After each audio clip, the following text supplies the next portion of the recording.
आपला समाज मार्गदर्शक मध्ये सर्वांचं स्वागत आहे. आज आपण प्रभाग क्रमांक 52 या ठिकाणी आलेलो आहोत. या ठिकाणी अपक्ष उमेदवार आपल्या सोबत आहे. संगीताताई. बरोबर. संगीताताई, काय विषय होता? तुम्ही आज अपक्ष गेल्या अनेक वर्ष भाजपामध्ये होता, तर हो, अपक्ष मी उमेदवारीचं काय होतं? मी 20 वर्षापासून भारतीय जनता पार्टीमध्ये कार्यरत होते. त्याच्यानंतर मी पक्षाकडे अपेक्षा केली की मला तिकीट द्यावं आणि मी खूप म्हणजे तळागाळातली कामं केलेली.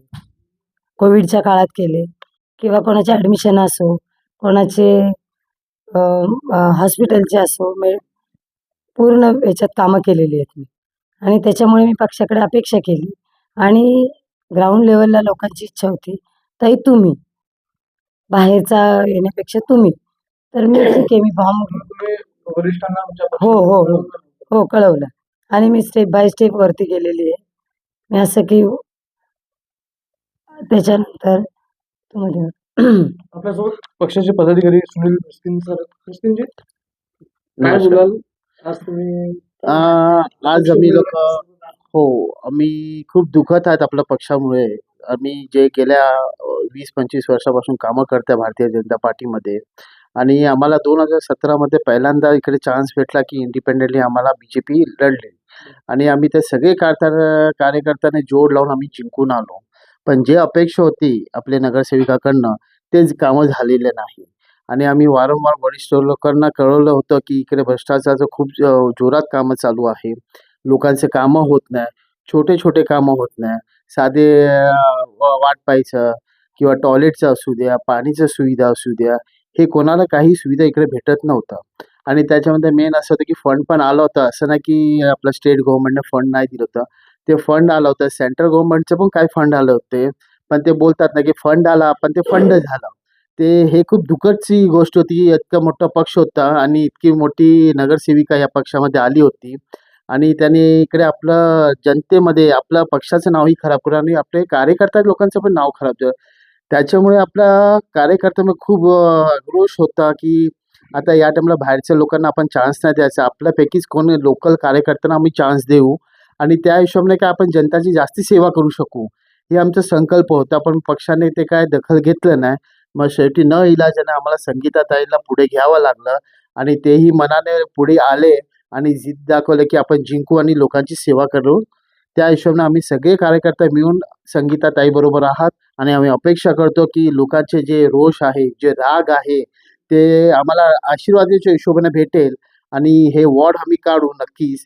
आणि मला अपेक्षा आहे की जे आमचे कार्यकर्ते आणि संगीताताईंचा पण जे विचार आहे की मी एक सेवक आहे, सेवकासारखं काम करेल आणि जनता माझी नगरसेवक असणार. तर असल्या विचारच्या लोकांना आम्हाला पुढाकार घ्यायचा आहे. जे भ्रष्ट आहे, जे लोकांचं काही काम करत नाही, तसल्या लोकांना आम्हाला आणायचंच नाही आणि आम्हाला वॉर्ड 52 हे साफ करायचं आहे. ते क्लीन स्वॅप बोलतात. आम्हाला क्लीन स्वॅप करून त्यांना त्यांच्या घरी पाठवायचं आहे. आपल्या आता जसं मी तुम्हाला बोलतो की ह्या वॉर्डामध्ये भ्रष्टाचाराचं एक सीमा ओलांडून टाकलेलं आहे आणि आम्ही कितीक वर्षापासून जसं वरिष्ठांना बोललो होतो, पण त्यांच्याकडनं काय आम्हाला प्रत्युत्तर येत नव्हतं. पण आम्ही ह्या मागच्या काही दिवसापासून आम्ही लोकं सगळे पुरावे रेडी करून ठेवलेले आहे आणि आता हे टाईम आलेला आहे आणि लोकांच्या सोयीसुविधा कसं काढून घेतल्या त्यांच्या तोंडातून, तर आम्ही हे पुढच्या 1-2 दिवसामध्ये ह्याचा म्हणजे खुलासा करू. कधीपर्यंत तुम्ही हे उघड हे आम्ही जास्त जास्त 5-6 तारखेपर्यंत आम्ही सगळ्यांच्या समोर घेऊन आम्ही प्रेस कॉन्फरन्स करणार आहोत लवकरात लवकर आणि जसं होईल आम्ही सगळ्या जनतेच्या समोर पुट अप करू. तुमच्यासोबत दिसतंय? नमस्कार, मी राम शिंदे.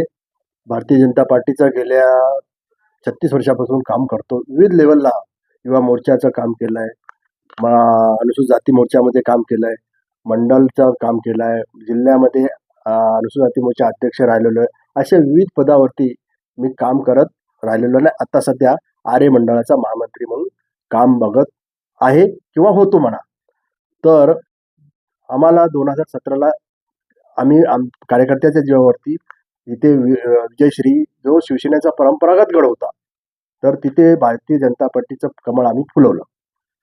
पण त्या 2017ला आम्हाला हवा तसा आणि आयत्या वेळेला उमेदवार ओबीसी रिझर्वेशन असल्यामुळे मिळाला नाही, तर आम्हाला बाहेरून उमेदवार आयात करावा लागला नाईलाजाने.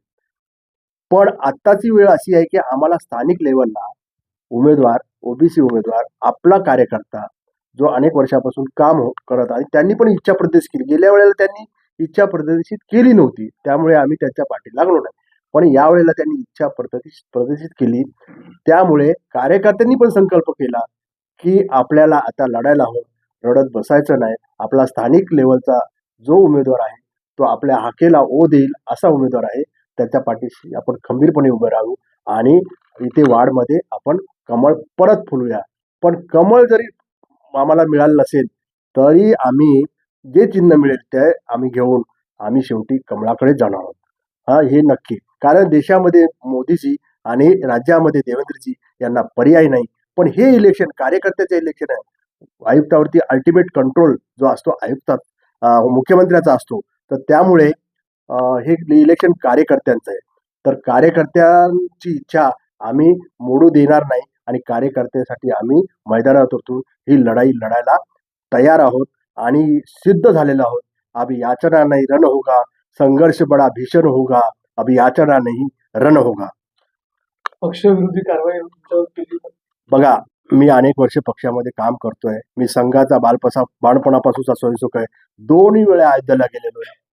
म्हणजे ज्यावेळेला बाबरी पडली त्यावेळेला प्रत्यक्ष मी तिथे होतो आणि पक्षामधून मी राहिलो काय नाही राहिलो काय, पण नरेंद्र मोदीजी आणि देवेंद्रजी यांचे मरेपर्यंत म्हणजे भारतीय जनता पार्टीसाठी, केंद्रामध्ये भारतीय जनता पार्टी असावी, राज्यामध्ये भाजप असेल, यासाठी मी नक्कीच काम करणार. असलो काय नसलो काय. मला जर पक्षामध्ये मी राहिलो नाही, मी संघाचं काम करेल, मी विश्व हिंदू परिषदचं काम करेल, मी बजरंग दलाचं काम करेल. कारण माझ्या जे परिवारामध्ये संघटना आहेत तिथे मी सामाजिक समरसतेचं काम करेल. तर अनेक माझ्याकडे पर्याय आहेत. मला समाजसेवेची आवड आहे, तर मी माझी आवड तिथे निभावू शकतो. मला प्रत्यक्ष राजकारणामध्ये जरी समजा यांनी डावललं आणि समजा ॲक्शन घेतली तरी मला त्याचा काही गम नाही. तर या होत्या आपल्यासोबत संगीताताई खुटवड,